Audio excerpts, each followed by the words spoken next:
আজকে মা রান্না করবে লাউ শাকের চচ্চড়ি। তাই জন্য মা প্রথমেই এখানে গাছের কাছে এসে গেছে আর এখানে অল্প করে কিছুটা শাক কেটে নিচ্ছে, লাউ শাক। এরপরে আমি এখানে শাক আর বাঁধাকপিটা কেটে নিয়েছি। এখানে প্রথমেই বাঁধাকপি কেটে নিয়েছি আর এখানে শাক, আলু আর রাঙালু বেশ কিছুটা কেটে নিয়েছি।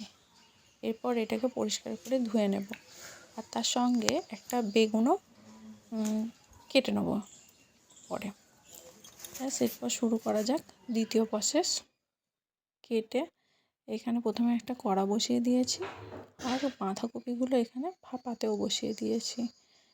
বেশ কিছুক্ষণ দিয়ে একটু হালকা করে নাড়াচাড়া করে আর একটা থালাতে ঢাকা দিয়ে দেব। এরপর ঢাকা দিয়ে বেশ কিছুক্ষণ ভাপিয়ে নিতে হবে। এবার ঢাকা খুলে আবার কিছুক্ষণ ভাপিয়ে নিয়ে নামিয়ে নিলাম। এরপর উনুনের মধ্যে আবার কড়াইটা বসিয়ে দেব। বসিয়ে একটু তেল গরম করে নেব। আর এই তেলটা একটু হালকা গরম হলে কড়াইয়ের মধ্যে দিয়ে দেব ফোড়নের জন্য 5 ফোড়ন আর কিছুটা কাঁচা পেঁয়াজ। এবার এই পেঁয়াজ আর 5 ফোড়নটাকে একটু লাল করে ভেজে নিয়ে এর মধ্যে দিয়ে দেব আগে থেকে কেটে রাখা শাক, আলু, বেগুন, রাঙালু।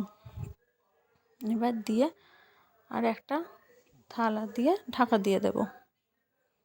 এবার আবার ঢাকাটা খুলে বেশ কিছুক্ষণ একটু ভাজা ভাজা করে নিয়ে এবার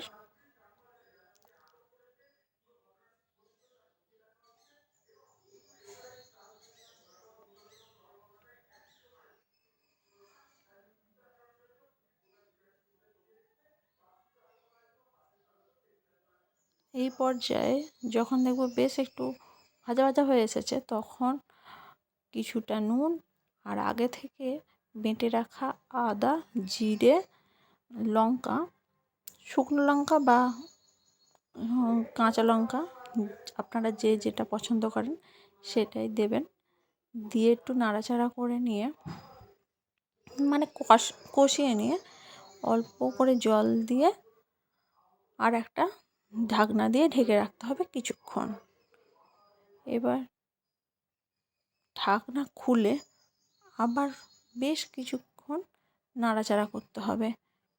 যখন জলটা বেশ শুকনো হয়ে আসবে তখন কড়া থেকে নামিয়ে নিতে হবে। এইটা আপনারা অবশ্যই বাড়িতে রান্না করবেন আর অবশ্যই জানাবেন কেমন হয়েছে। যখন বেশ শুকনো শুকনো হয়ে আসবে মানে কড়ার মধ্যে লেগে লেগে যাবে, সেই সময়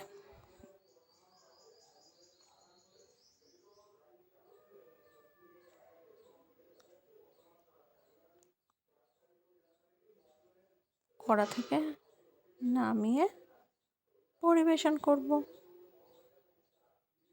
আজকের খাবারটা বেশ জমেই যাবে। ধন্যবাদ।